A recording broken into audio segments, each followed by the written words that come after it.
2021 வெளியான புஷ்பா தி ரைஸ் படத்துடைய தொடர்ச்சியாக புஷ்பா 2 தி ரூல் டிசம்பர் 5ஆம் தேதி வெளியாக இருக்கு. அல்லு அர்ஜுன், ஃபகத் ஃபாசில் மற்றும் ராஷ்மிகா மந்தானா நடிக்கும் ட்ரெய்லர் அமோக வரவேற்பையுமே பெற்றுள்ளது. புஷ்பா 2 நடிகர்களுடைய சம்பள விவரங்கள் வெளியிடப்பட்டிருக்காம். அல்லு அர்ஜுன் சந்தேகத்திற்கு இடமே கிடையாது. அதிக சம்பளம் வாங்கும் நடிகர். 500 கோடி பட்ஜெட்ல தயாரிக்கப்பட்ட இந்த படம் ஏற்கனவே 1085 கோடி ரூபாய் முன்பதிவுல வசூல பண்ணிருக்கா. உலக அளவுல லாபம் ஈட்ட 1200 கோடி ரூபாய் வசூலிக்க வேண்டும். அல்லு அர்ஜுன் 300 கோடி ரூபாய் சம்பளமாக பெறுவார் அப்படின்னும் இதன் மூலம் அவர் இந்தியாவுடைய அதிக சம்பளம் வாங்கும் நடிகராக மாறுவார் அப்படின்னுமே சொல்லப்படுது. இது விஜய் சாருடைய தளபதி 29வது படத்திற்கு 275 கோடி ரூபாய் சம்பளத்தை விட அதிகம் அப்படின்றதுமே குறிப்பிடத்தக்கது. இந்த தகவல் உண்மையாக இருந்தாலுமே தென்னிந்தியாவில் அதிக சம்பளம் வாங்கும் நடிகர்களுடைய பட்டியல்ல அல்லு அர்ஜுன் தான் முதலிடம் பிடிப்பார். புஷ்பா படத்துல முக்கிய வேடத்துல நடித்த ஃபகத் ஃபாசிலுக்கும் புஷ்பா 2 படத்திற்குமே அதிக சம்பளம் கொடுக்கப்பட்டிருக்கா. ஸ்ரீவள்ளி கதாபாத்திரத்துல நடிக்கும் நடிகர் ராஷ்மிகா மந்தன் அவருக்கு இந்த படத்துடைய 2ஆம் பாகத்திற்காக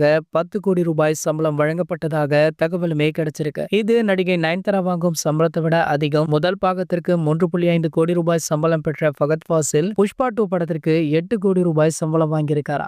புஷ்பா 2 படத்தை பற்றிய தகவல்கள் தான் சோஷியல் மீடியாக்கள்ல வைரலாகிட்டு இருக்கு. அது மட்டும் இல்லாம அடுத்த மாதம் 5ஆம் தேதி இந்த படம் உலகம் முழுக்கவே வெளியாகுது. இந்த படத்துடைய ப்ரொமோஷனுக்காக தமிழ்ல தற்போது இந்த படத்துடைய உரிமையை ஏஜிஎஸ் நிறுவனம் வாங்கியிருக்காங்க. ஏஜிஎஸ் நிறுவனம் தளபதி விஜய் அவங்களுக்கு ரொம்பவே நெருக்கமான நிறுவனம் அப்படின்றதுனால புஷ்பா 2 படத்துடைய சிறப்பு காட்சிகளை தளபதி விஜய் அவர்கள் முன்கூட்டியே பார்த்துட்டாரா. பார்த்தது மட்டும் இல்லாம அல்லு அர்ஜுனுடைய மார்க்கெட் இதுக்கப்புறம் எங்கேயோ போய்விடும் அப்படின்னு தொலைபேசியின் மூலம் அல்லு அர்ஜுனை தொடர்பு கொண்டு வாழ்த்துக்களையுமே தெரிவிச்சிருக்காரு. இந்த தகவல் தற்போது சோஷியல் மீடியாக்கள்ல வைரலாகிட்டு இருக்கு. இது போன்ற தளபதியை பற்றி வெளியாகிற அனைத்து செய்திகளுமே நீங்கள் உடனே தெரிஞ்சுக்க நம்மளுடைய தளபதி டாக்கீஸ் அப்படின்ற நம்ம சேனலை சப்ஸ்கிரைப் பண்ணிக்கோங்க.